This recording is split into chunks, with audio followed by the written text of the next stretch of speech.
Okay, so welcome today. I'm sitting here with Erva Baden, and Irva Baden is a contemporary shaman who weaves together healing modalities with compassion and so much humor to journey with clients committed to their own deep transformation and healing. She's a Reiki Master and has more than 25 years experience in facilitating deep emotional processes and release work nationally and internationally in men's, women's, and mixed gender circles. She's studied energy work, chakra healing, and core shamanic techniques, as well as trauma recovery and the intergenerational effects of trauma. Welcome, Irva. Thank you, honey. Thank you. Yeah. Yeah. So I just want to start by acknowledging that we are recording this episode on the 14th of January, which is very intense time in our history. And we'll probably be weaving that throughout our podcast today.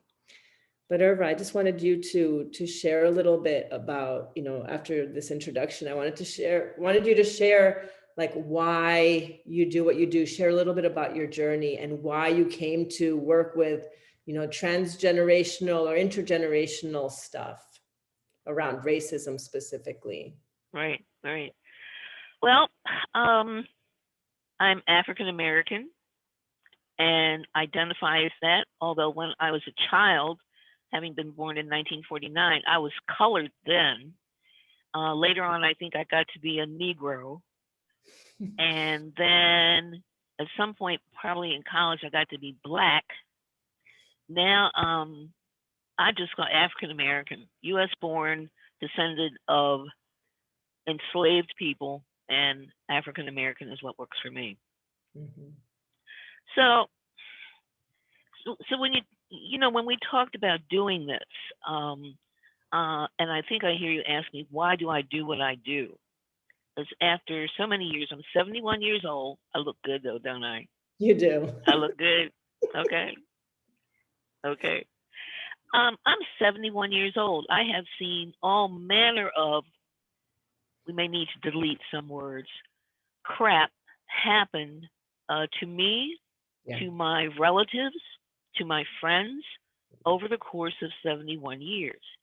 And at this point, as I spoke out in another group, I said, I am effing sick of it. I'm sick of it.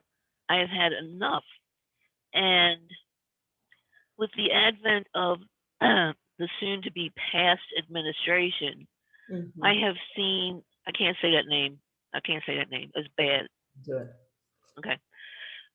But with mm, with the advent of that administration, I have seen an absolute increase in license for white supremacy to just trot over everything, be emboldened at this point. And of course, this last episode at the Capitol last week was, first of all, not really shocking to me. I remember standing in front of the TV when I turned it on, and I said, "Oh, well, finally it started." And for several years, I have been thinking, talking about the coming Second American Civil War, because I feel that sort of at a gut level that, We're in it. well, yeah, we're in it. We're surely in it now. Yeah. Um, but I mean, years. I'm talking at least 5 years ago. I was talking. People are going, "Oh, man, man, man, man, man." I'm like, "Yeah, okay." So they're all kind of, Yeah. Irva. Yeah. You felt it coming. I felt it coming. It seemed inevitable. And so when I saw this on the TV last week, I said, well, thank goodness it started. Let's get this done. Let's Mm-hmm. just get this done now. So that's sort of my global view of where I am, I guess, socially and politically and all of that. The reason that I do what I do, and sometimes I'm not sure how to describe it, is because for my adult life, I finally recognized that I had been dealing with people out of what's called an intergenerational wound. And I can go back and actually relive and have several times and talked about the trauma that made me realize that, and this is when I was in second grade in the newly integrated Catholic school in Baltimore. Mm. My mother took me out of public school where I had all my little, brown and black friends. And I went to this Catholic school and I was like, I ain't seeing nobody. So I was actually the first one to integrate the school in the second grade. And one day, shortly after I got there, on the playground, some what I think of as giant white girls, they were just like seventh graders. They were taller than me. Got me in the corner of the playground and started pulling up my clothes because they wanted to know if colored children wore panties. Mm. So since, my analytical brain has finally been online about this, and I recognize that as a trauma, I recognize that as that there were some decisions I needed to make in regards to trauma. Fight? No, they were way bigger. Flight? No, they had me cornered. Mm. Freeze? I was like, probably a better idea. Just freeze. Maybe they'll go away. Or what's typically called fawn, which I call acquiesce or submit. And so those are the primal responses to trauma. Yeah. My primal response was freeze and acquiesce. And they actually finally left me alone. And then as I talk about trauma, I say after the trauma has ended, the cognitive brain comes online and says, yikes, what the hell is that? Yeah. And what do we need to do? What remedies do we need to put in place so that that doesn't happen again? It took me many years to figure out that the remedy that surfaced for me was, I will make white people like me. Mm-hmm. And they won't be a threat. They won't want to kill me. I'll make them laugh. I will be their friend. I will sublimate my own person. Yeah. And all of that information didn't really become clear to me until probably in my 30s.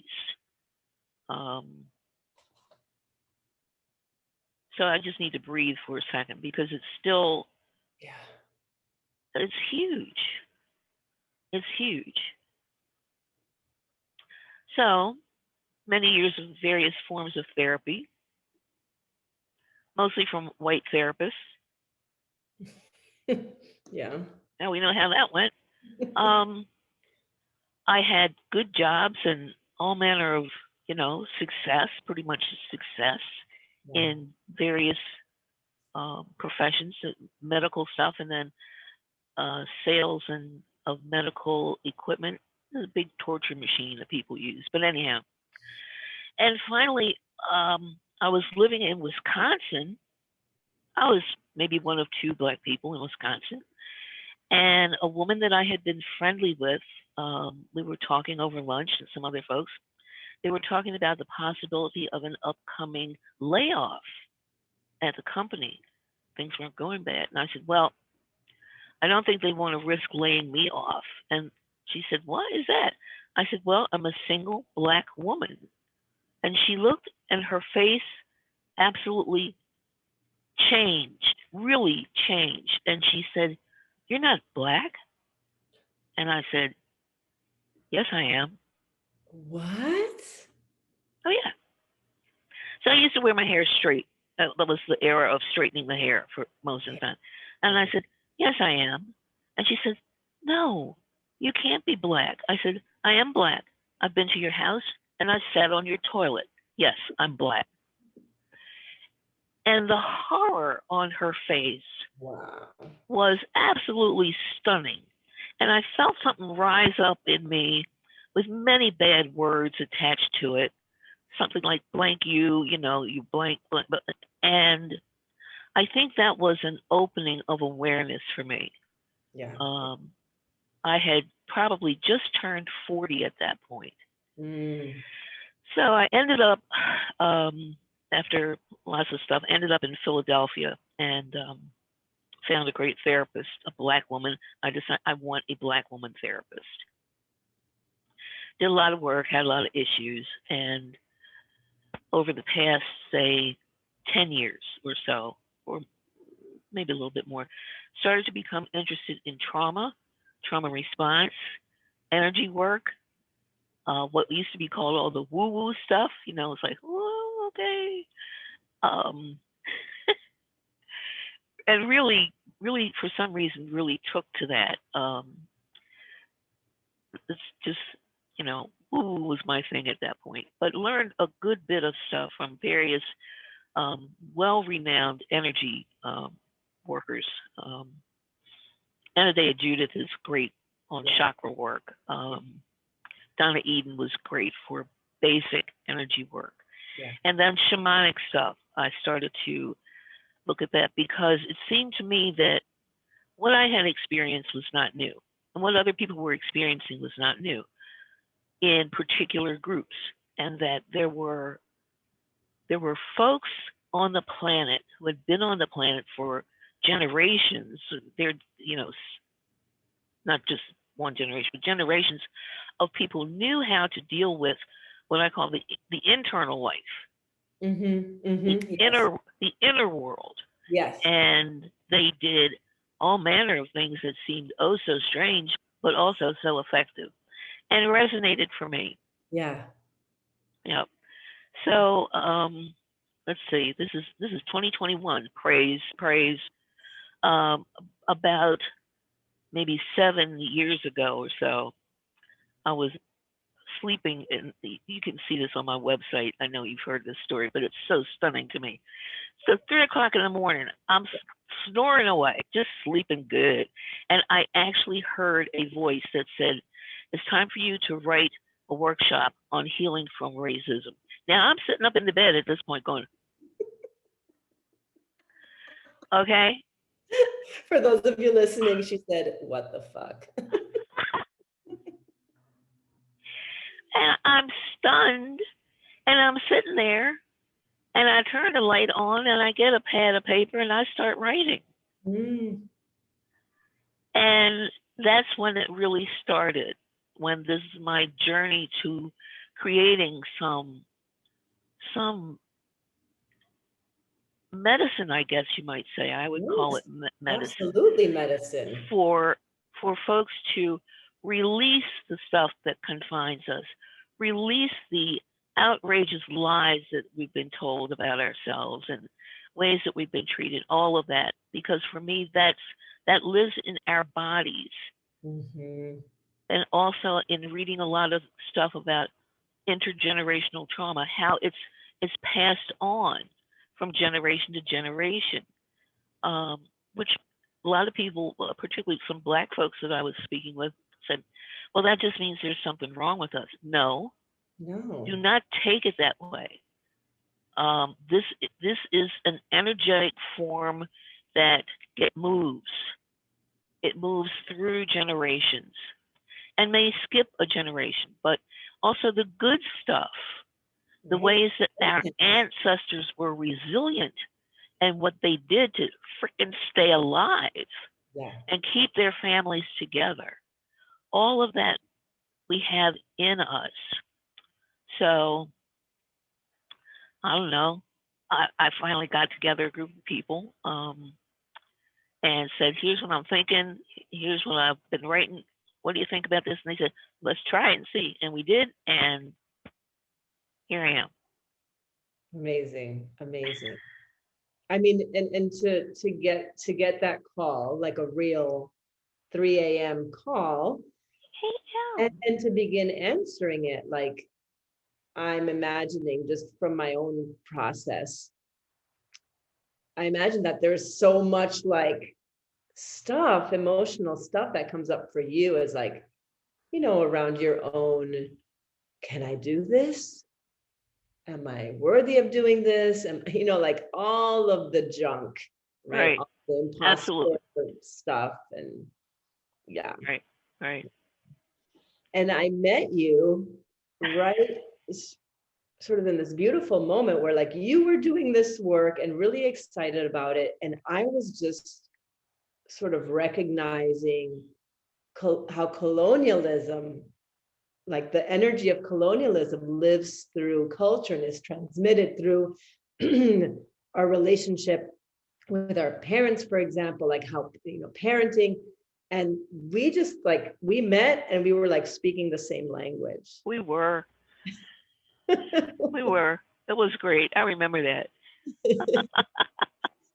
And I had the privilege of attending this beautiful weekend, a soul restoration weekend, for Black women, and you invited me, and I really got to witness something that I had never seen before, done the way you did it, which was that you stepped into a leadership role in such a way that you brought your own process to the group.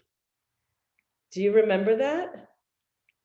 Yes. Yes. Come to think of it, I do. Yes. I do. Like there was a lull in the group.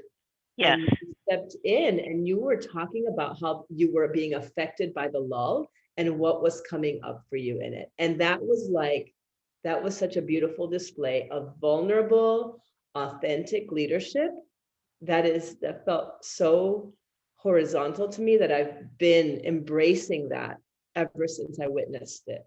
Oh, cool. Cool. Yeah, so really, yeah, it was so gratifying because there you were doing your own process, deep body work, people were assisting you. It was like, wow, it blew my mind. Yeah. I think that that's important. When we talk about leadership, when I talk about leadership, I think back to, I can't remember the author's name, Chalice and the Blade. I can look her up, but Riane Eisler, who's written some great books about feminist culture, ancient feminist culture. And one of the things that struck me the most was that there were and have been two different types of hierarchies in the world. Hierarchies of oppression, which we're mostly familiar with. Yes. I think I don't need to call out where they all exist. They're everywhere. Yeah. And basically mostly masculine dominated, and hierarchies of actualization. And what that means for me, how I interpret it, is that hierarchies of oppression are power over. Yes. Hierarchies of actualization are power with. Yes, love it. And I think now that I think about it more consciously, that has been a foundational belief for me, is that, yeah, there are some things that I know that perhaps you don't know. Let me teach you. Let me share with you what I know, as opposed to holding it close to me and letting that build me up. Right. Yeah. Hoarding resources, hoarding knowledge. Right. I was just seeing a large orange face at that point. But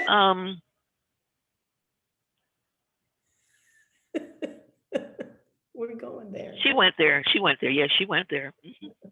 But seriously, what would our world be like if that's the way we treated each other? It's like, here, I know how to knit. Let me show you. And I know how to cook. Let me show you. And just all of those things on up to, I know how to govern. I know how to organize socially. Let me show you how I do it, and let me hear your input also. Right. That for me is like utopia. That would be so great. So great. I mean, think of how our children would grow up. Mm-hmm. Uh, Yeah, yeah. And we're no. creating that, right? Like in our, I think through the healing work, what I really want people to hear is that, a lot of the work that you do and the work that I do really ends up being about attachment, right? It ends up being about like our relationship with ourselves and really owning, the parts of us that, like, there's the shadowy parts, right? The parts of us that Oh yes. separate from ourselves, Right. right? Right. So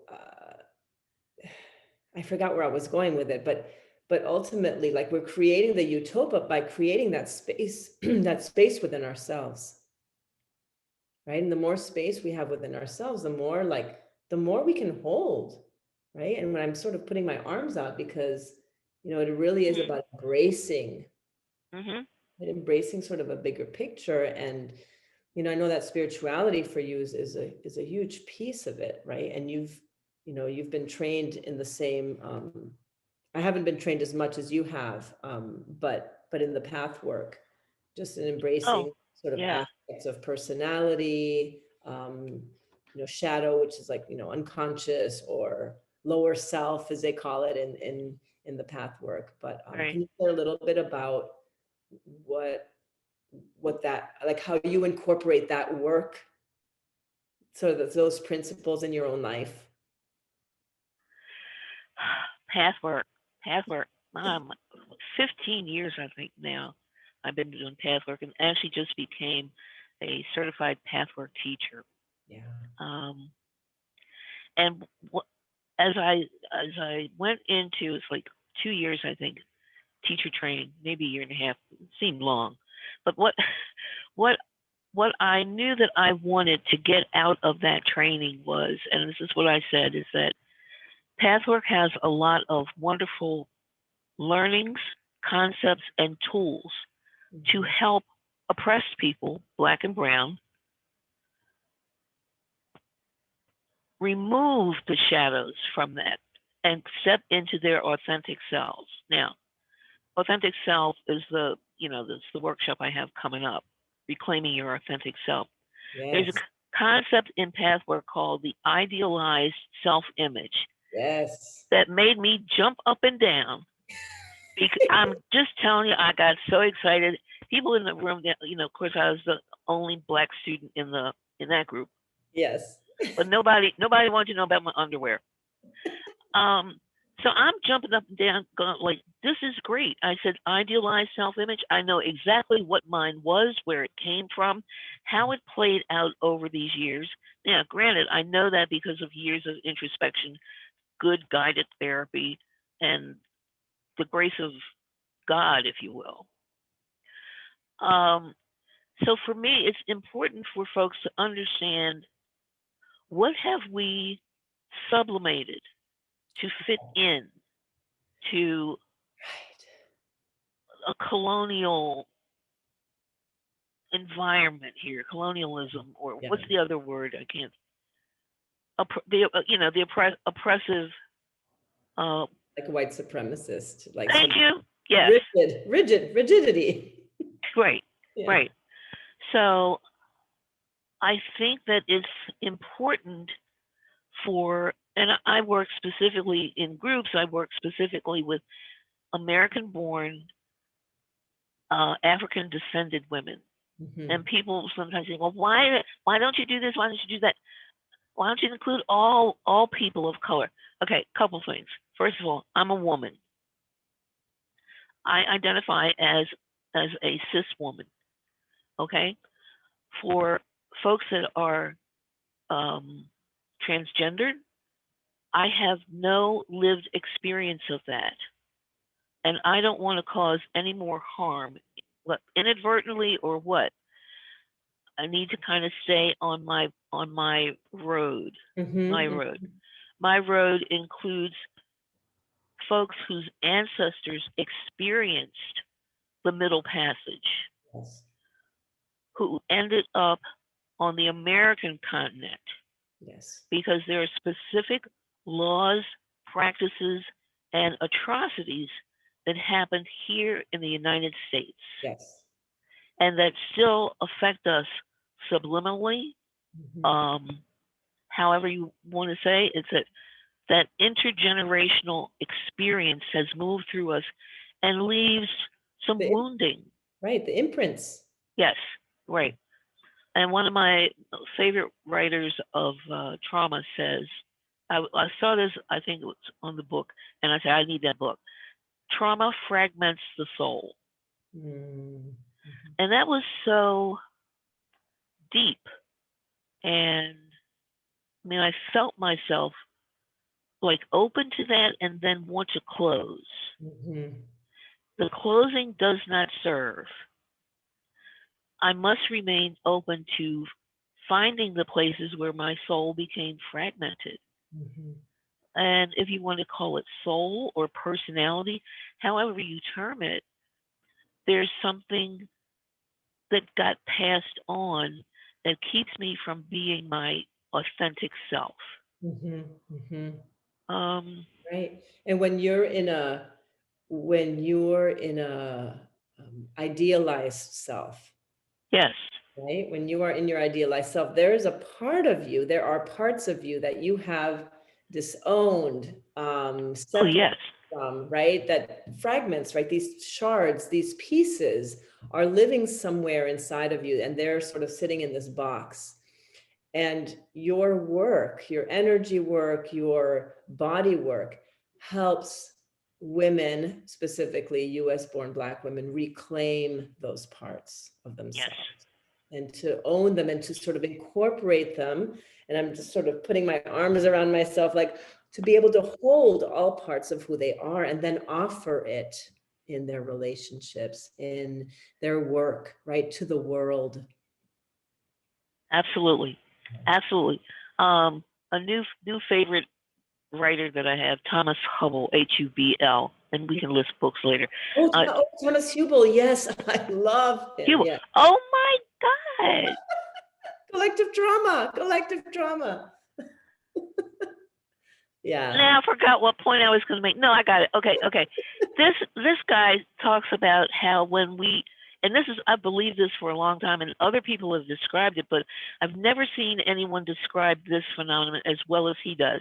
When we do healing work, energetically it goes forward and back, Yeah. and has the potential to do healing on the cosmic level. Yes. Okay. I mean, he talks about quantum physics. I love that stuff.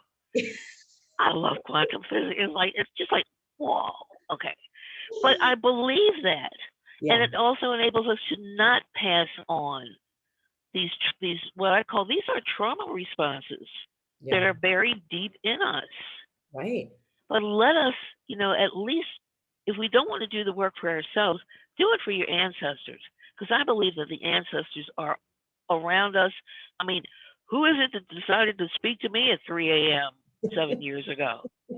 I did say, and I'll give this to everybody, if you do ancestor work, I said, fine, I'll listen, because I do listen frequently. I said, just don't materialize in here.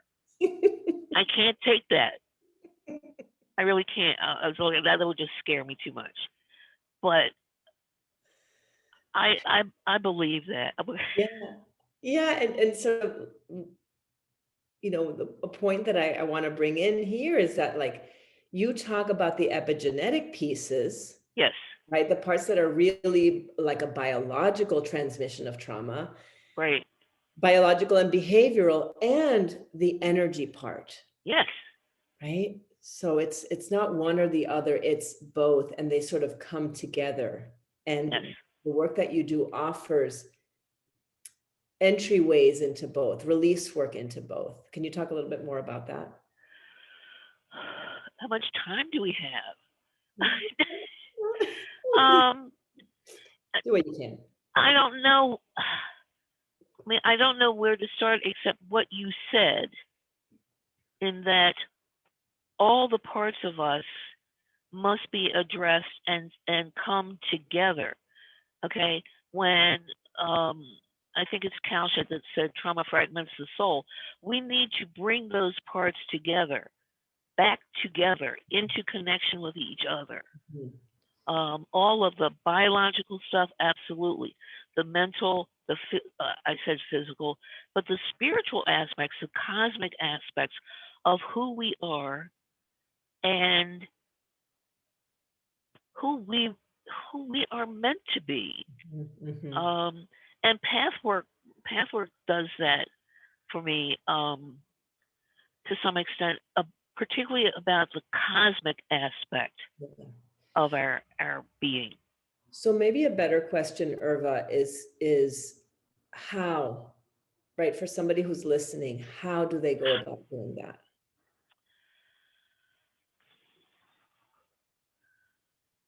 You'll know the practitioner when you meet him or her.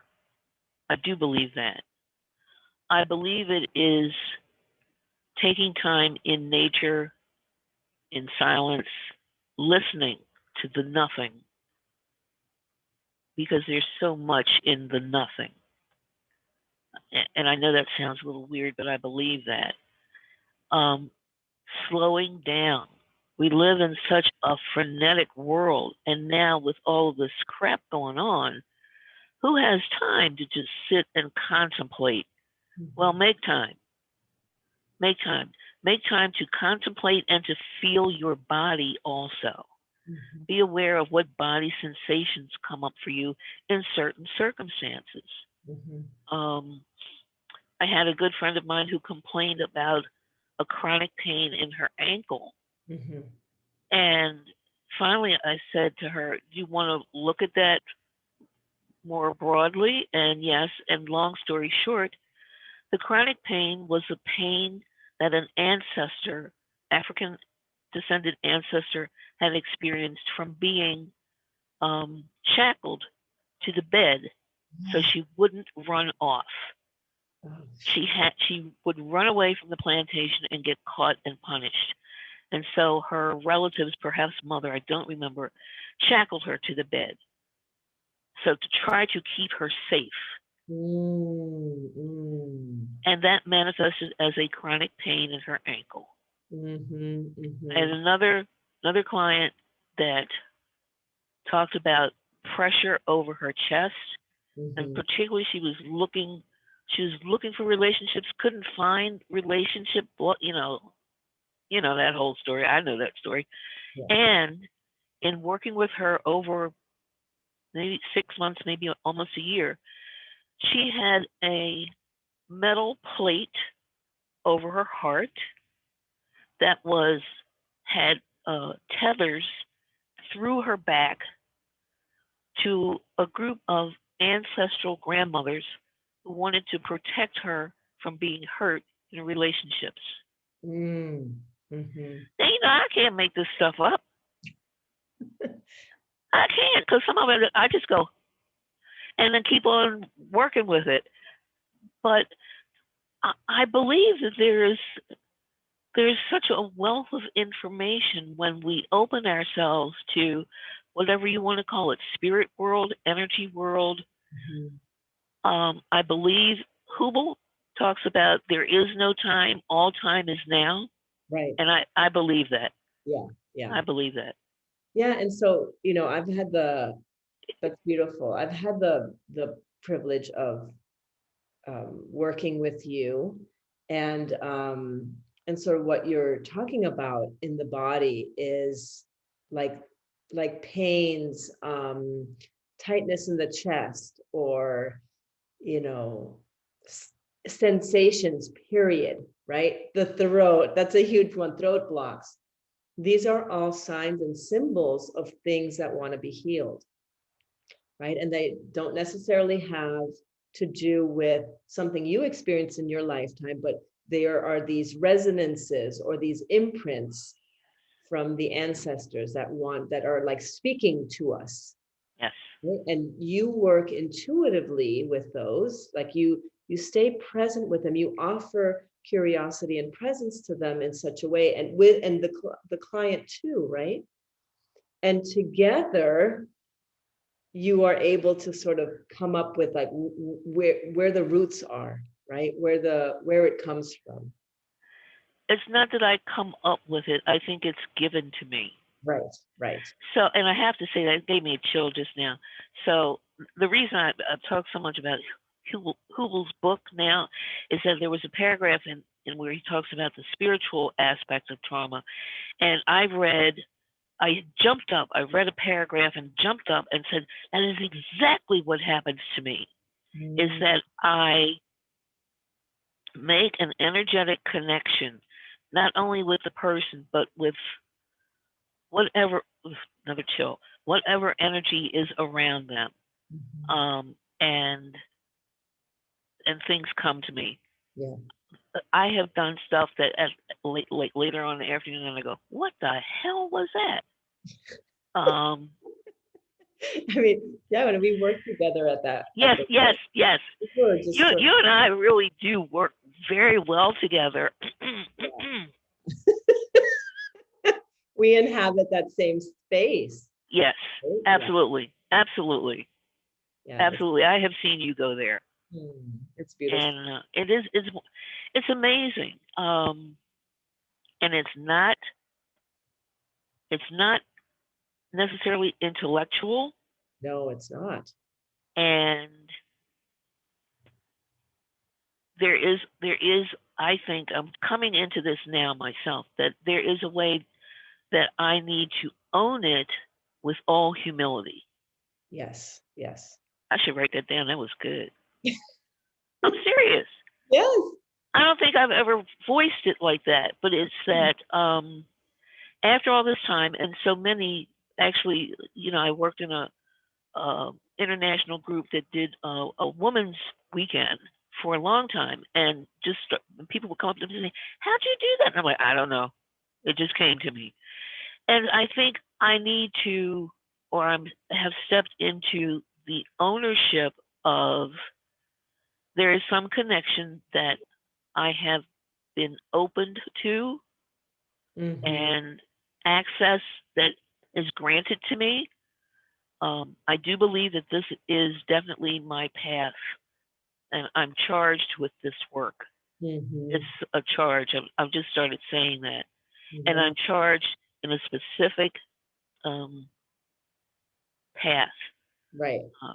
Your lane, right? Your lane. Yeah, my lane. Yeah, and I love that, to own it, right? To be really clear that these are your gifts, but to do it with a sense of humility, like this is something that comes through me. This is not necessarily mine. No. But that it comes through me, and that I'm just like I'm the vessel, and I'm here to serve with it. That's it. Yeah. That is it. I'm here to serve. Yeah. It's like, okay, y'all, what you need me to do? Just okay. Just don't materialize. I'm serious. I'll be walking through no walls and stuff like that. Okay, I am not Whoopi Goldberg in whatever that was. Ghost. Oh, in Ghost. No, please. I have limits. Unless it's really, really and truly called for. Okay. Irva, I want you to share about your upcoming workshop. I just did. No, but really, like, when is it happening? Where is it happening? How can people get access to it? I'll include it in the show notes. So here's the thing. There was another in-person 3-day soul restoration journey workshop scheduled for last March that at Pendle Hill. Great location to do this stuff. And I've done it in other places also. And of course, COVID came along and everything shut down. So I'm like, oh my God, how can this happen? We can't even, And then at some point, somebody said something to me about Zoom. I'm like, oh God, what the hell is that? And actually ended up having a few clients for energy work on Zoom. Yeah, surprised me. I didn't think it would work. But I need to remember, energy knows no boundaries, knows no limits. So I have coming up, actually starting February the 5th, a 6-week series called Reclaiming Your Authentic Self, based on energy work, based on Pathwork's concept of the idealized self-image, based on epigenetics, just bringing in all the stuff that I know. And I will be enormously grateful when we can all come together again, because there's nothing, well, I won't say nothing, but there's something even more wonderful about when a group of women come together and we witness each other and we support each other. We cry together, we laugh together, and we heal ourselves, each other, and the ancestors, and on forward. And I miss that. Yeah. I Yeah. do miss that, because it feeds me. Mm-hmm. It feeds me. I still have doubts. I mean, I still have what are you sure this is the right thing to do? So this feeds me also. Absolutely. So yes, it's 6 weeks, Pendle Hill. It will be on Zoom for an hour and a half on 6 Friday evenings. Okay, that's perfect. Okay, so it'll be reclaiming your authentic self, and I'm going to include that link to the Pendle Hill workshop in the show notes for those of you who are interested. Okay, I will also say that I understand it's filling quickly. Okay. Now, if that's the case, what I like about, I love Pendle Hill, and I like working with the Zoom with Pendle Hill because there's tech support, which I need. If somebody says, let's break up into groups. What? The chat. Put your questions in the chat. Where's that? Anyhow, I would consider doing a smaller group. The maximum at this group is capped at 12. I would consider doing smaller groups myself. I have learned some things about Zoom, I'm happy to say. Yes. And who knows, perhaps there's someone else that might want to join me. Yeah, so that, at the very least, they can get in touch with you. Thank you for the invitation, Irva. I just felt that like I missed a beat, and I was like, oh yeah, you're talking to me. Yeah, it's okay. I knew you'd get it. And no doubt. But it's important for me, particularly now. It's like there seems to be this energy of renewed oppression, and it's like no, that's got to stop. Mm-hmm. And whatever remnants are left within us, and still out in the energy, is like no, okay, stop. Right. Yes. Okay. Right. And I love how you just did that. Like you sort of the stop energy, right? My response is like that too. Like it didn't used to be my response. My response used to be to collapse, right? When I felt this like big energy and all of this, like, these things are happening in the world, I would just collapse. Right. And I'm just like, no, let's empower ourselves. Let's bring ourselves even bigger. Let's take up more space, right? Healers and leaders and people who are doing service work. Let's bring ourselves bigger. Absolutely. Yeah. Absolutely. This is a crucial time, I think, for the planet. Yeah. Cosmically, I think that this is a make or break period of time. Yeah, absolutely. Not only for us in the United States, but globally. Mm-hmm. This whole concept of white supremacy is not limited to the United States. It's been around for a long time, and it's time for that to be gone now. Mm-hmm. Really gone. Transmuted, for sure. Yes, thank you. Yeah. Well, thank you so much for doing this today. My pleasure. Beautiful, and it's so wonderful to see you and hear you and connect with you. I would like to hug you. Yes. Another time, virtual energy hugs. You bet. Thank you so much, dear. And blessings to everybody that sees this, and peace, blessings, and healing. Thank you.